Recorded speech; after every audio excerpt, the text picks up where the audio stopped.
Compulsory Madhava సేవ అంటారు. ఇది ఒక మతానికో ఒక దేశానికో చెందిన మాట కాదు. సకల మతాల సారాంశం ఇదే.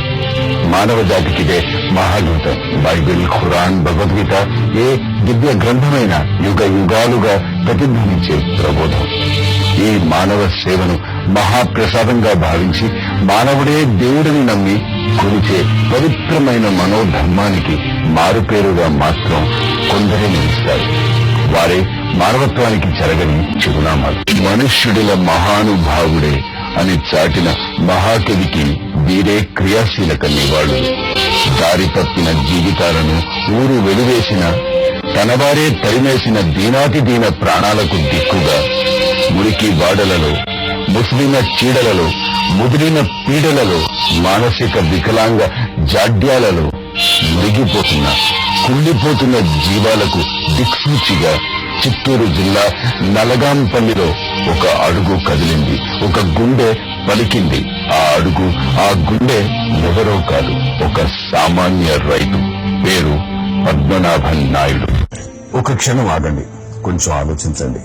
ఏం జరుగుతుందో ఈ ప్రపంచంలో ఓసారి చూడండి. మనిషి కోసం వెతుకుతున్నాడు. మనిషి చూపించే మనసు కోసం వెంపర్లాడుతున్నాడు.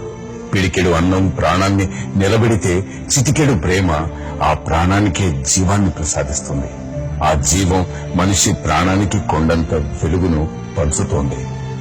ఆ వెలుగులే సమాజంలో చీకటి పాలవుతుంటే మనిషి నడక ఓడిపోతుంది. మనిషి బతుకు వాడిపోతుంది. అయిన వారు ఎలాగూ కాకుండా పోతుంటే, ఎవరూ లేని ఒంటరితనంలో తమకు తాము కూడా కాకుండా పోతుంటే, ఓ ఆత్మీయుడు ఆప్యాయతను అందించే ఆత్మ బంధువు మానవతా జ్యోతిని చేతపట్టుకుని మనుషుల కోసం ప్రయాణం ప్రారంభించాడు. అతనే పద్మనాభ నాయుడు.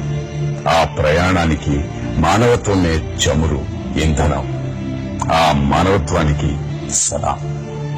ఆ ఆత్మీయుడు పద్మనాభ నాయుడికే సలాం. పుట్టిన ప్రతి బిడ్డకి అమ్మ ఒడి ఓ గొప్ప ప్రపంచం.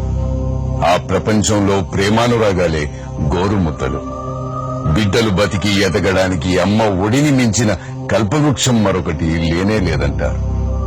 అవతార పురుషుడైన అమ్మ ఒడిలోనే ఆదరణకు నోచుకుంటాడు. అనాథలకు, క్షుధార జీవన వ్యదార్థ జీవితాలకు ఓ అమ్మ ఒడి కావాలి. అనర్థాల అవాంతరాల సుడిగుండాలలో చిక్కుకున్న వారి కోసం తన జీవితాన్ని ఓ విశాలమైన అమ్మ ఒడిగా తీర్చిదిద్దిన ఓ పద్మనాభ నాయుడు కావాలి. మానవ నైరాశ్యాన్ని నిర్మూలించి మానవతా సౌధాన్ని నిర్మించే ఆ పద్మనాభ నాయుడే కావాలి. అది చిత్తూరు జిల్లా బంగారుపాలెం మండలంలోని నలగాంపల్లి. వ్యవసాయమే తరతరాల సంప్రదాయంగా జీవనం సాగించిన కుటుంబం. ఆ కుటుంబంలోని బిడ్డ, అపురూపమైన రైతు బిడ్డ పద్మనాభ నాయుడు. తన బతుకేదో తాను చూసుకుంటే అది బతుకే కాదని నమ్మిన ఓ జ్ఞానం, ఏదో ఏనాటిదో ఓ సంస్కారం ఆయనను తట్టిలేపింది. ఊరి నడిబొడ్డున, దారి ఒడ్డున దిక్కుమాలి దేవులాడే బిచ్చగాళ్లు, పిచ్చివాళ్లు ఒకరు కాదు. ఏ అడ్డు ఆధారమూ లేక, గతిలేక, మతిలేక కుప్ప తొట్టెల్లో, చెత్త కుప్పల్లో నిండా మునిగిన రోగపీడితులు, దారిద్ర్య తాడితులకు అండగా, కొండంత నీడగా పద్మనాభ నాయుడి ఔదార్యం, ఔచిత్యం వటవృక్షమై వెలసింది.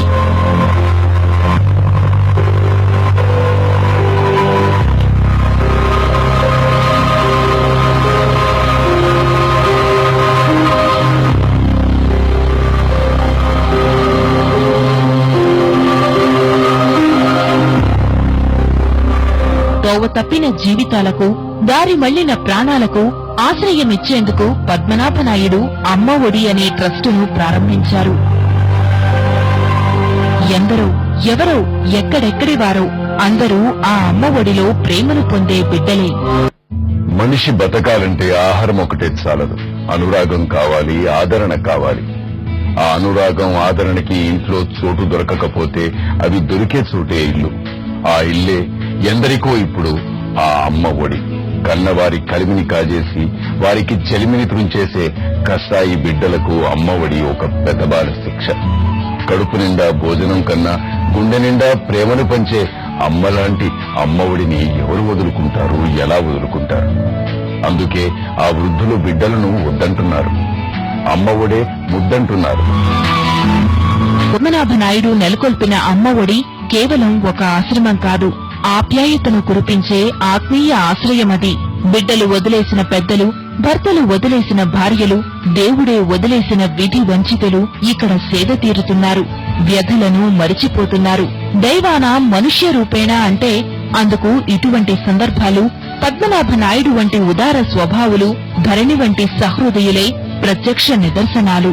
అందుకే ప్రేమకు నిధి సన్నిధి అయిన అమ్మ ఒడిని వీడి అక్కడికి చేరిన ఏ ఒక్క ప్రాణి ఎక్కడికి పోనంటోంది.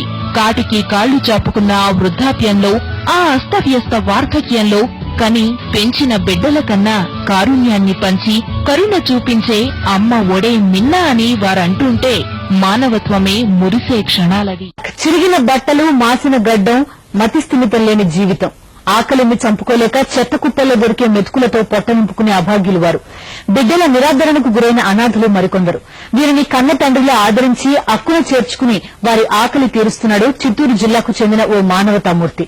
వారి ఆలన పాలన చూస్తూ అమ్మ ఒడిని మరిపిస్తూ ఆదర్శమూర్తిగా నిలుస్తున్నాడు.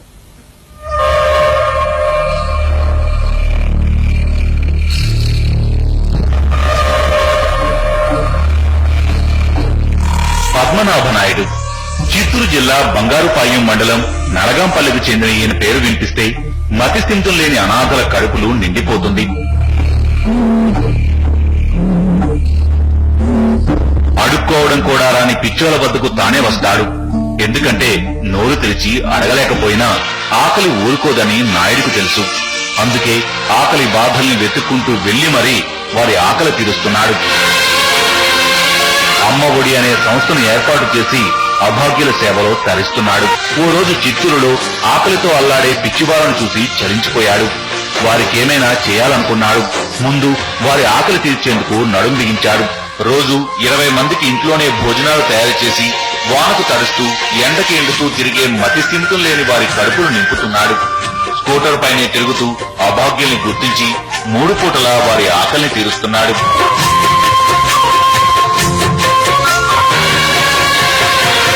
నాయుడు స్కూటర్ ఆగితే చాలు అభాగ్యులు తమ ఆపద్బాంధవుడు వచ్చాడన్న ఆనందంతో ఉబ్బి తబ్బిపైపోతారు.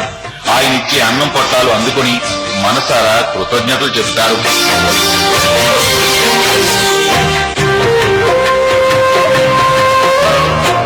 అలా మతిస్థిమితం లేని కొందరిలో నాయుడు మార్పును కూడా తీసుకొచ్చారు. అంతేకాదు కనీసం దగ్గరికి వెళ్లడానికి ఇష్టపడిన వారిని సైతం నాయుడు చేరదీస్తాడు. రోగాలు రొచ్చులతో అల్లాడే వారిని వెతికి మరీ వైద్యం చేస్తాడు.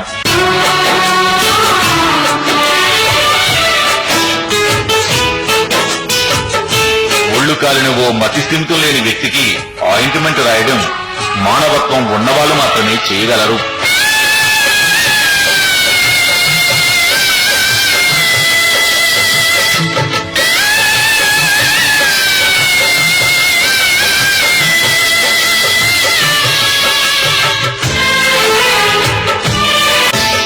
మందికి అన్నం పెట్టడం కోసం తాను భిక్షమెత్తినా తప్పు లేదనేది నాయుడు ఫిలాసఫీ.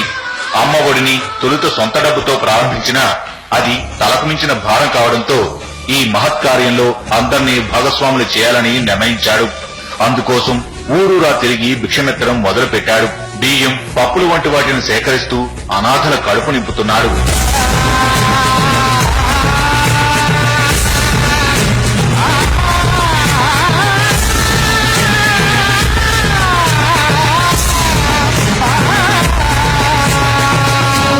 చీత్కారాలను ఎదుర్కొన్న తర్వాత వారే సంతోషంగా సాయానికి ముందుకు రావడం మొదలుపెట్టారు.